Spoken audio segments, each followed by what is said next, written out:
I want to know what it takes to be happy, we have to understand what is our current blueprint of how our life's supposed to be. Now, what do I mean by blueprint? Well, we have a story in our head of how life's supposed to be. Some people's story is you work hard in school, you become really great, you're a nice person, you're a good person, and then you grow up and you take care of yourself and you find the ideal man and you fall in love and you have a white picket fence and you have 3 perfect children and you live happily ever after. Somebody else's story, the old story was you work really hard in school, you excel in college, you go to work for a big corporation, and you move up through the ranks until you're the president or chairman of the company and you become successful and respected throughout life. These are some old stories. Obviously, the stories that we hear today of what people's lives are supposed to be like are completely diverse. We no longer have these little archetypes, but one archetype still seems to remain. And that archetype is, in order for you to really feel like you're enough, many people believe they have to achieve an enormous amount. They may do it in different ways. They may do it by building a company and taking it public when they're 27 or 25 years old, or they find and create a new technology, or they become a very special doctor. But we live in a culture in the West that teaches people that you're not enough unless you do something really special and unique, and we define special and unique in interesting ways. A school teacher is not special and unique. A mother who stays home with her children day and night, sculpting their minds, their bodies, their souls, and their future is not special. We live in a world today where we treat teachers like they're nobody and pay them accordingly, and we wonder why our children seem to have challenges in learning and growing or being engaged in school. When we spend thousands of dollars on some item like a computer, but what we look at overall, we invest in for the teacher and for that person who's the personal connection with them is so small. We live in a society where many women look down and say, well, you're just a housewife, you're just a mother. See, some of the pain we have in our society is not because there's one right or one wrong approach, but because we try to make everybody fit into some particular approach to life. Here's what's going to make you happy or make you unhappy in life. It's real simple. Let's do a quick test. If you're in a situation right now where you look at your life, I know there's an area of your life that you probably feel pretty darn good about. Even if you're not happy with your finances, I bet you feel damn good close to your kids. Or if you're not close to your kids, maybe you don't have any kids, maybe you feel really good about your career. If you're doing not so good in your career, maybe you got a really great body that you've trimmed down or strengthened up, or you really shaped yourself the way you want, muscularly, or in the way you look. Or if that's not happening, maybe you feel a really special connection with God, or really close to your mother or father or your family, whatever. Almost everybody has an area of their life they feel really good about if they're honest, and if they're fair to themselves. What's an area of your life you really feel happy about? I want you to think about it for a moment, truthfully. What's an area in your life today that if you wanted to be happy about it, you really could feel proud about it? You could feel like it's an area you're doing darn well in. And if you're really hard on yourself, there's still an area. What's an area? I want you to think of it right now. And I want you to think of that area, whether it's your body or your finances or your career or your intimate relationship or your relationship with your kids or your relationship with your creator, whatever it is. I want you to think about, why are you happy with that area of your life right now today? Why are you happy with that area of your life right now today? Really think about it. If you were in a seminar with me, I'd have you write this down. And if you can put me on hold here for a second, because I'd like to reveal to you what the formula is for happiness. And if I say there's a formula for happiness and here's what it is, you're going to go, yeah, sure, that's what he says. But if you put down the answer and we can see the formula is real without me telling you what it is, you get to look at your own life and say it matches, you're going to know this is right. So you could stop this right now if you want, put me on hold, and just write down what's an area of your life you're really, really happy about, you're really pleased with, or you could be if you wanted to focus on it. And why are you happy with that part of your life right now? Even if you're not happy with everything, what's the area you're happy with and why? Put me on hold right now, or if you're not going to do that, just think for a moment. Why? Specifically, be real. Why? Now, when I ask this, if you turn me back on now, if I ask this of an audience, I'll have people write this down for a few minutes, and I'll call on people, and I'll say, share with the person next to you first. What are you happy about, and why are you happy in that area? And be specific. And after they share, I'll have people stand up, I'll call on a variety of people, and I say, ma'am, tell me, what are you happy about? And she'll say, well, honestly, I'm really happy with my body. She goes, I never thought I'd say that, but I used to be so unhappy with it, and I did some things, I pushed myself through, and now I exercise regularly, and I'm not perfect, but I feel fit, I feel strong, I feel energetic, and that's really, it just feels good to me. Now, I say to everybody, I'm now going to show you what the formula for happiness is. And it's real simple. I want to reveal it to you so you don't ever forget it. Whenever you're happy with an area of your life, it's because right now, your current life experience, I call it your LC, your life conditions, the conditions of your life conditions in that area match or equal to your blueprint, your story, your belief about how life should be in that area. So this woman says to me, I'm really happy with my body because it's not perfect. Her blueprint is I don't need to be perfect, but it's so much better than it was.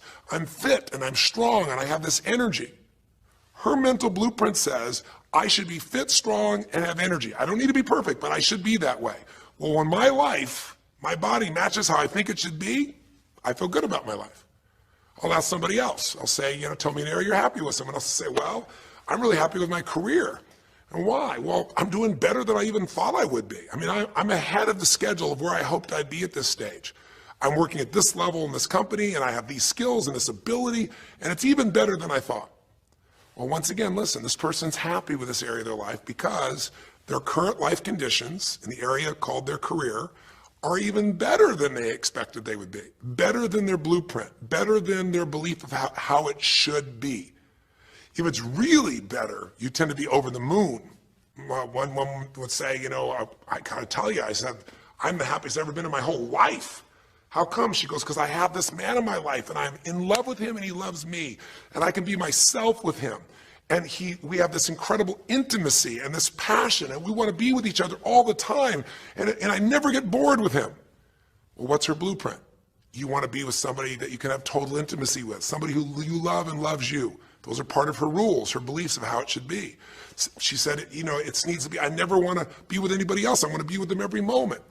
Her blueprint about how life should be and the way she lives, her relationship's even better than she hoped. When it's better than you hope, you're going to be totally excited. So think about this then.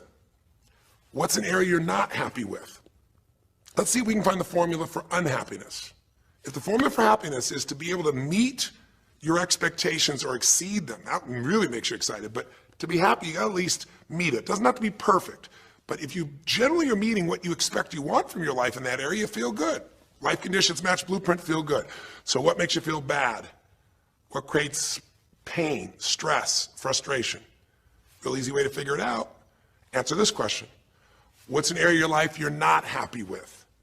I mean, be honest with yourself. And even if your life is great in all kinds of ways, I'm sure there's an area you'd like to improve. Anybody who's honest, if they're doing great in their career, very often they don't take care of their body so much. If they're really focused on their body, very often they find themselves in a position where they're not spending enough time with their kids. Or if they're spending time with their kids, their intimate relationship's not doing so well. Because it's the nature of human beings to focus on areas they feel comfortable with and strong in and give those time. And the areas they don't feel so strong and they go, I don't have time for it. What they're really saying is, I don't feel very competent in that area. So what's an area of your life that you are not as happy with? I mean, it's healthy, honestly, to look at areas and say, I don't like it, I want more. This whole concept of a breakthrough is about how do I close the gap between where I am right now and where I want to be. That's what we're here to do. It's like, here's where I want to be, here's where I am. It's healthy to see there's a gap. That makes me have this hunger, this drive to grow, to feel alive, to expand as a human being. So what's an area you're not pleased with? Is it your body? Is it your finances? Is it your career? Is it your spiritual life or lack thereof in terms of feeling connected in that area? Is it your kids? Right? What's the area? What's the area that's not where you want it to be? And then answer for a moment, why aren't you happy with that area of your life right now? Why specifically today are you not happy with that area of your life at this stage of your time of your life? Again, you can stop this and write it down. Might be useful for you. Or if you're going to keep it running, you can stop it and you'll turn it right back on and I'll kick into it. Do that now. Or if you kept it running, then I'll give you what happens. I have people write this down and they don't like this exercise so much. Well, I don't like my body, or I don't like my finances, I don't like my career, I don't like the person I'm in a relationship with, I don't like myself the way I'm in relationships. Why? And they write it all down. Have people share back and forth. I call on people, and the lesson's pretty clear. I tell people in advance, here's the formula for unhappiness. I'll show you before you do anything else. When your life conditions, the way you're living your life today, does not match, it doesn't equal your blueprint, your story of how it's supposed to be, then you're going to have disappointment, frustration, or pain. If your life is way different than the way you think it's supposed to be, you can have enormous pain. If it's a little different, you might feel stressed. Make sense? So people stand up and they say, tell me, what's the area you're not happy with? And the person says, well, I'm really not happy with my finances. And I go, why? And they say, because I'm doing worse now than I was 5 years ago. I made mistakes in the market, and at this stage of my life, I should have this much money, and I don't have it, and I don't know how to change it, and it's making me crazy. And why are they crazy? You say, well, because they don't have their economic needs met. No, you can not have your economic needs met, and you can still be okay, but when you have an idea, this is what my need is, and I did the wrong thing, my life doesn't match how I'm supposed to be, that's when people get a little crazy. See, think about it. If you grew up taking care of folding your own clothes, making your own meals, going to the store, doing the grocery shopping, cleaning the bedroom, cleaning the house, vacuuming, taking out the trash, and you did that your whole life, then if you have to do that later on, you don't feel like you have economic pain because you don't have a maid. But if you grew up in an environment where everything was done for you, you never have to work, and now suddenly you have to work incredibly hard to just pay enough money to pay your bills, and all of a sudden food is building up and the house is dirty and your clothes aren't folded and nothing matches, you might find yourself really angry and frustrated because you have a different story about how life's supposed to be than how it is. Someone else will say, well, I'll tell you why, because I'm in a situation now where, I'm 30 pounds heavier than I should be. Should be is the key word. There are people in all cultures who love being big. There are people that will walk around and someone else might think they're massively overweight, but they're going, I own this, honey, and they really, truly, they match their blueprint. Big is beautiful, because their idea is big is beautiful. I'm big, that's beautiful, matches my blueprint. Rock and roll, I'm happy as can be. Somebody else can look like a twig and be stressed out saying, I hate my body, because their blueprint says I should be the skinniest thing on earth, and I'm not skinny enough. Am I making sense? When your life conditions don't match your blueprint, you're going to have pain. But here's when you suffer. When I ask people, who here has been through the dark night of the soul? Who's been here in a situation where you feel like life isn't worth living, or we feel like a pain that just will never go away? And a lot of people write down those experiences, like Joaquin. So you'll begin to understand what the issue is I'm talking about here. Joaquin, if you recall, was in a situation where this man felt like there was no reason to live. He couldn't work, he couldn't do anything, his life was worthless. Why did he think that? Because he had a blueprint. And his blueprint said, I need to be an NBA basketball player, at least a professional basketball player. I need to be able to make money and have this great lifestyle, because that's what makes me worthwhile as a human being. That's what makes my family respect me, my mother, my uncles, my aunts. I'm the successful one in the family, and I make the money. I support everybody. He's a good man. He didn't come just to be successful. He took care of his mother, his family. He tried to be an inspiration for people. Joaquin Hawkins is a man who was always going out on his free time and training kids and showing them the pathway to freedom, how they could play basketball and get free like he did and get out of the inner city. So this man was not a selfish man, but he knew this is the way to be worthwhile. This is the way to be able to give to people. This is the way to take care of your family. And all of a sudden, one night, what happened? That way was taken from him. He has a stroke. And in the middle of the night, his life conditions make it impossible to be who he has to be, or he feels like he's worthless. You get it? We have an identity. We have a story of how we're supposed to be. And if life somehow gets in the way of that story, we feel pain. But if we feel we have no control, that's when we go into suffering. See, it's one thing to say my life doesn't match my blueprint, I got to lose weight. That might stress you out. Or my life doesn't match my blueprint, I'm not in a relationship, I got to get in one. That might motivate you even. You might not like it, but you're going to find a way to get in one. Or my career doesn't match how I should be, you could change it. But when you start believing that your life doesn't match your blueprint and you have no control to change it, you're helpless, that's when people suffer. And so this week, for your breakthrough, it's a chance for you to start to take a look at your blueprint anywhere you're really having pain. Hey, look, if you're doing great in some area of your life, celebrate it, of course, and I'm sure there are many areas you are. But life is really a series of growth spurts. I mean, two things in life make you feel alive: growing and giving. And what's really wonderful about this man, Joaquin, is he was constantly growing, trying to get better, trying to be a better teammate, a better basketball player.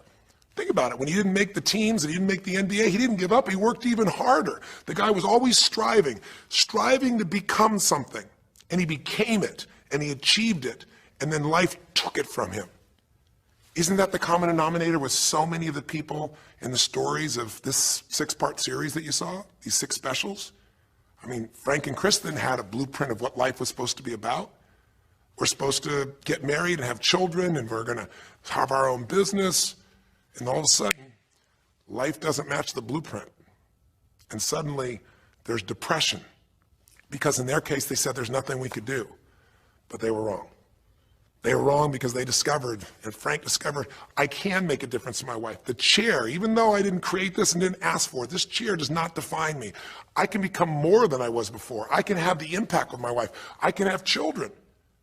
We had to change his blueprint because we couldn't change all the conditions of his life. Does that make sense? I couldn't get him to physically walk again. Maybe someday he will, but we can't count on that. What we got to count on is that he can be fulfilled by seeing he isn't helpless.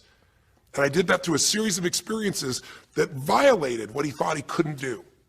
The same thing was true with almost every one of the people we worked with at some level. And in Joaquin's example, it was also true. Joaquin said, well, I can't ever have this quality of life again because I'm not a professional basketball player. And he was locked into that mindset, and all of us get locked at times. But to his credit, to a system of steps, we were able to break him out of that. We were getting him to see that he isn't helpless. Because here's your choice. Watch this now. If you're suffering, if you're in pain, your life doesn't match how you think it should be, and you think you're helpless to change it, now you have only 3 choices. Choice 1, blame something. And that's what Joaquin did, if you recall. He blamed his coach. He blamed what happened to him. And of course, these things were outside his control. But he blamed his coach. And a big part of the healing, if you watch this session, was bringing his coach in and getting him to see, hey, you know what, all that anger, all that resentment inside of you, Joaquin, A, it's not based on the truth, and B, like Nelson Mandela said, you know, having resentment in your soul is like drinking poison and hoping that your enemy will die. It doesn't work that way. And when Joaquin was able to break out, his breakthrough was a change in perception, to realize this coach wasn't stopping me. I just felt like I lost everything, and so I don't know how to change it, so I'm looking for something to be mad about, someone to blame, so I don't have to blame myself, or I don't have to feel so helpless. Because when you're angry, you don't feel so helpless. You feel strong for the moment, even though it's a fake strength. When he was able to make that breakthrough, he could stop blaming, because these are your 3 choices. When life doesn't match how you think it should be, blame something. An event, someone else, or yourself. As we talked about earlier in this series, blame games just destroy you. There's no progress when you blame. For the moment, you feel okay, but nothing changes. What are your real choices? You only have 2 choices in life. If life doesn't match your blueprint, you either have to change your life. That is, you got to say, you know what, my body isn't there, I'm going to go work out. My relationship isn't there, I'm going to change it. You know, I'm not making what I got to make, I'm going to retool, I'm going to get a new skill, I'm going to go back to school, I'm going to start a business, I'm going to do something. You have to do something to change your life. Or, in order for you to be happy, if you can't change your life, you're going to have to change your blueprint. Usually in life, it requires a little bit of each. Does that make sense? And if you change your life and change your blueprint, you can have an extraordinary life. And what you witnessed this man do was, once he let go of his anger and his denial, once he started to look at things, he began to find, by spending time with his family, that he was worthwhile being loved whether he played basketball or not. Of course, he'd love to play basketball, but professional basketball was no longer a part of it. And we got to get Joaquin to shift that. And Joaquin is a metaphor for all of us, because all of us are going to have times in our life when what we want or think life should be like isn't going to match how life really is. Those moments, if we blame, our life goes into pain. If we change, we can change our life and match our blueprint. But we have to also know when it's not within our control. And that's how we're able to make a shift and change what our story is for our life, what our expectations are, not by lowering them, but by changing what that model really is. I hope this makes sense to you. I'll give you a great example. Years ago, I do a lot of work with business people, celebrities, people of all kinds of walks of life. And I was dealing with a group of people, and they knew a very, very powerful celebrity. And to give that person privacy, I won't tell you too many details, so you can't figure out exactly who it is, but it would be a person who was very successful as a woman, who was extremely attractive by cultural standards, a woman who's had a lot of dear friends, a lot of deep respect, so great skill, great ability, extremely talented, quite attractive, quite wealthy in financial terms, and lots of great friends. This would be, for most people's idea, the ultimate blueprint. If your life matches that description, you must have an incredible life. But ironically, this particular individual, as famous as they were, was depressed all the time. They had seemingly everything, and yet the person was depressed. How do you get depressed when you're smart, and you're strong, and you're beautiful, and you got great friends, and you're rich, and you're famous? Well, it's real simple. People said, I don't know what it is. Everyone's tried to help her. She's been through counseling. She's got all these different drugs. Nothing's working. She's taking antidepressants and she's still depressed, which is not uncommon, by the way. Because if you change the way you feel physically, but you still see your life doesn't match how you think it should be at some level, and you feel like you're helpless to change it, you're going to be depressed. So I said, bring her to me. I said, I can help her. I know that sounds like hyperbole, but I absolutely can help her. Well, how do you know that, Tony? Because I already know what the problem is. I know if someone's depressed, it's because they feel helpless because their life doesn't match how they think it should be. I just don't know what her blueprint is, but we'll find out what it is, and we'll either help her change her life or we'll help her change her blueprint, or both. Long story short, and very quickly, I'll tell you the core of it. She came to me and she spent maybe the first half an hour telling me, apologizing, saying, I know I should be happier. I know it's silly for me to be depressed. I don't know why I'm so depressed. I know I should be grateful for what I have, and I am grateful. And it was all these reasons why she knows she should feel good, but still didn't. And I tried to finally explain to her, listen, I don't care about that. I care about you. The fact that you're not happy has nothing to do with what you have or don't have. The fact that you're not happy is that your life doesn't match the way you think it should be. And you have some idea of how you think it should be. And worse, if you're this depressed after all this time, you feel like you can't do anything. You have no power to change it. You feel helpless. And she looked at me in a certain way, and I said, so what is that? What did you want your life to be like? She goes, well, it sounds stupid. I said, it's not going to sound stupid to me. She said, well, I don't know. I just always, since I was a little girl, dreamed that I would be married, and I would have 3 basically perfect children, and they would love me totally, and I loved my husband, he'd love me, and I said, okay, so how's that working for you so far? And she said, well, I think you know, because she's a pretty famous person. She said, I'm divorced twice, I have no children, and I'm now X age. And to give you a clue, that age would be an age where having a child, your own natural child at least, barring a medical miracle, is not going to happen. So I said to her, well, why don't you just adopt? She goes, no, that's not it. And so what I had to dig under is, remember we talked in one of the earlier sessions about there's the surface problem and then there's the deeper desire or need. So I said to her, I said, well, what if you couldn't have the husband but you could have the kids? And she smiled and she said, I'd take that. I said, well, why not adopt a kid? She goes, no, it has to be my own blood children. So I kept digging to find out what was behind her blueprint. Because your blueprint is just a projection of what you think you need to be happy. But as human beings, we're notoriously ineffective at knowing it's going to make us happy. So much that we think we're going to make us happy, we get there and we go, is this all there is? So many things that we think are going to make us miserable and we can never deal with, we go through it and we can handle it. We're not good at projecting these things. All kinds of studies will show this. So I said to her, well, what are you hoping to get from these 3 children? Why do they have to be your blood children? And she finally said, well, if they're my blood children, I know they'll always love me. They'll never leave me. What was she looking for?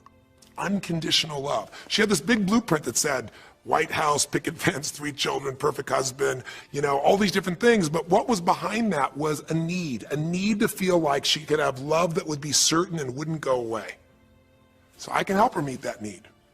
So I said to her, I said, well, maybe one reason you don't have a husband is because every time you look at one, you're trying to figure out if he's going to get you those 3 kids in time and how that's going to happen. And maybe he feels a little stressed when you're looking at him this way because he can feel what's going on behind your bed, even if he doesn't know what the words are.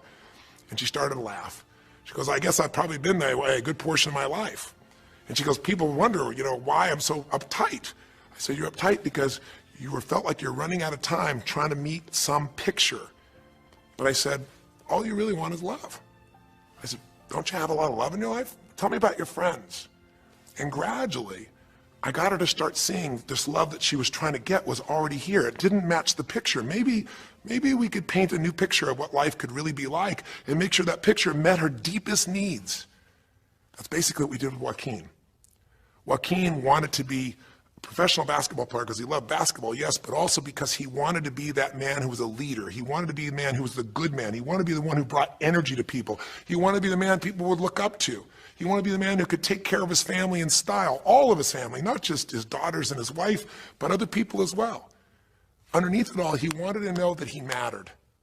And through the process that you saw in this show, he began to find out that he didn't need to be angry at the world, that yes, his blueprint was taken from him, but his soul and his ability to be a special human being that could touch other people was not taken from him.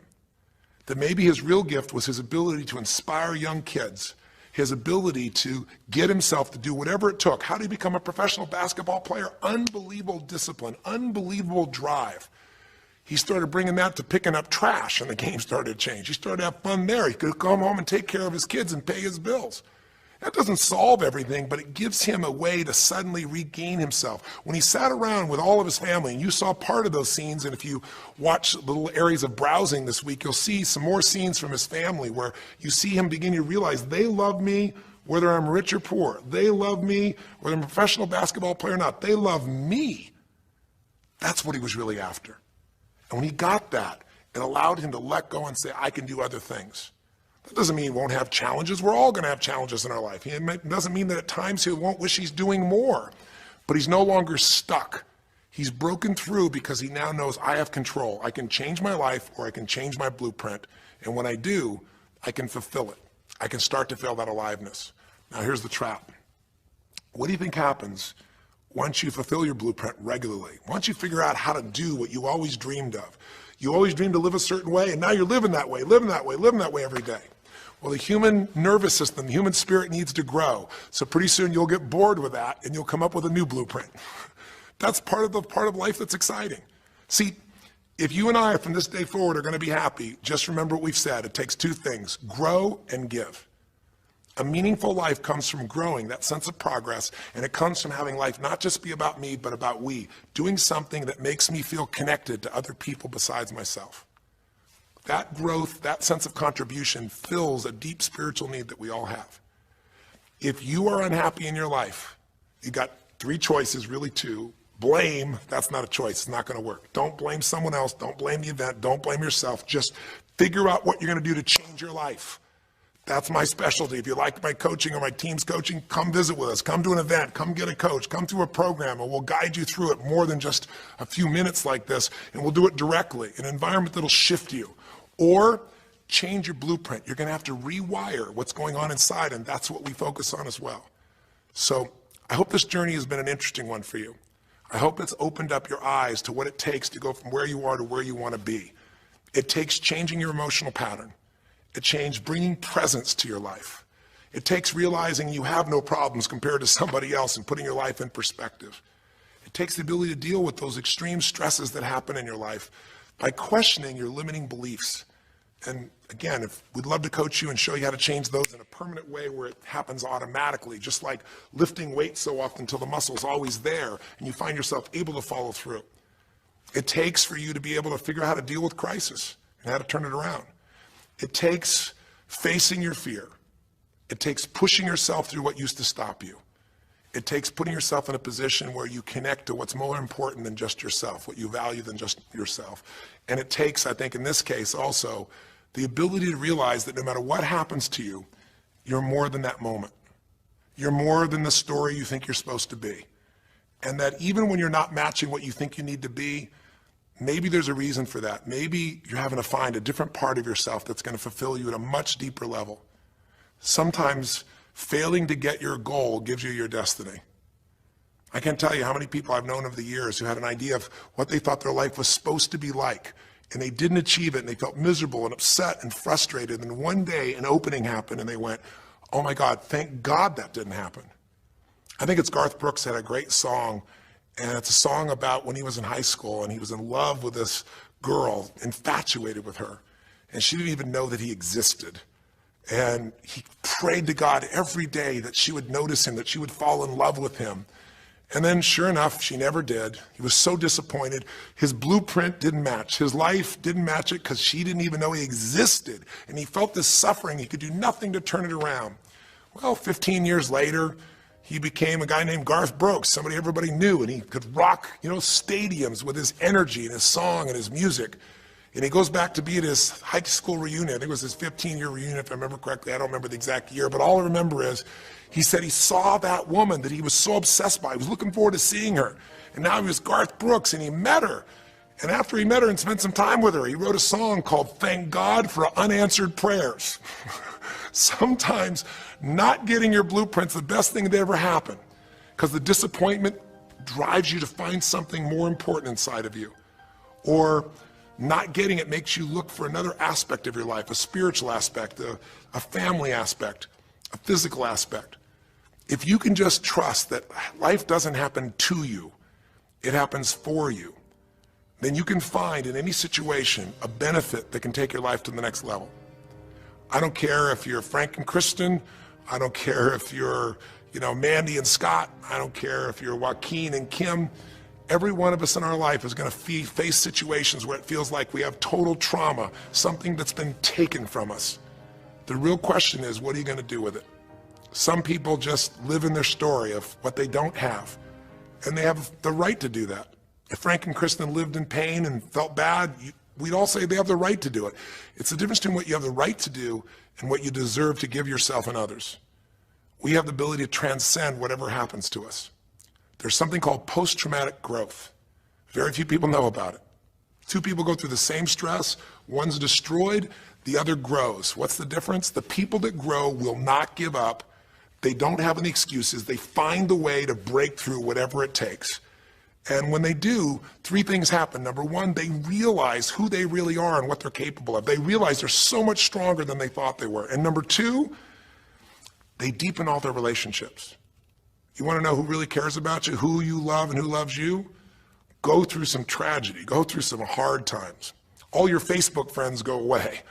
Your real friends, your real family shows up for you, and you show up for them, and it deepens your relationships.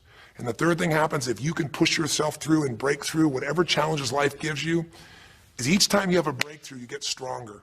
And it almost like builds a psychological immunity in you, where suddenly, all of a sudden, it's like stuff happens, you know stuff's gonna happen, and you're not scared of it anymore. Because after you've been through a stroke, after you've been through, losing the use of some of your body or senses, after you lose a family member, and you break through to that, you get to the other side, it's like, give me your best shot, life. It's almost like there's this psychological immunity that says, I'm ready for whatever life will give me. I don't want challenges, but if they're here, I know I can handle them. That strength of spirit is what creates a sense of freedom and joy in life.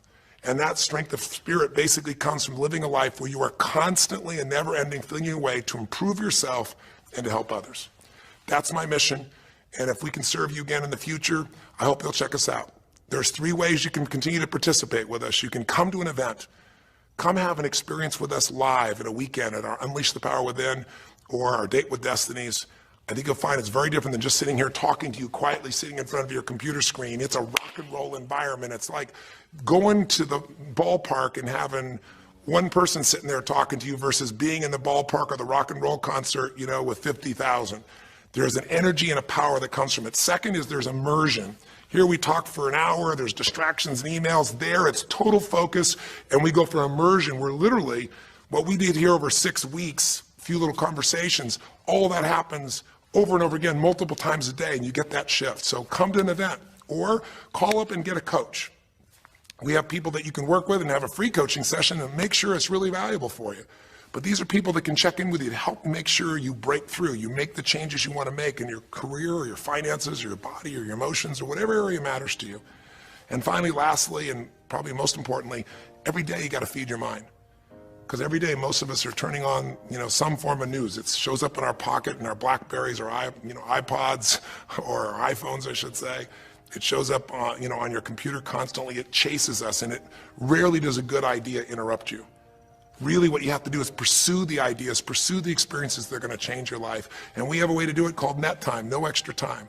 A way where you can keep feeding your mind the stuff that really matters with some products or services. So if you're interested in any of those things, be sure to click on your interest of an event or interest in having a free coaching session, or maybe try one of our audio programs, because the other challenge here is with video, you got to sit here potentially and watch me, but with audio, you can do it while you're working out, you can do it while you're cleaning the house, you can do it while you're driving in the car, while you're getting to work. We'd love to continue serving you in any way we can. I know I've gone long in this session, but I really want you to think about, how can I get my life the way I want it to be? The way I do it is I figure out what my blueprint is and I update it for what life is. I change my life, match my blueprint, and suddenly my life feels full and alive. Thank you for the time that we spent together here. I've really enjoyed our time, and I hope that this breakthrough series reminds you to never settle for less than you can be. Never settle for less than you can give or you can share. Live strong, live with passion, and God bless.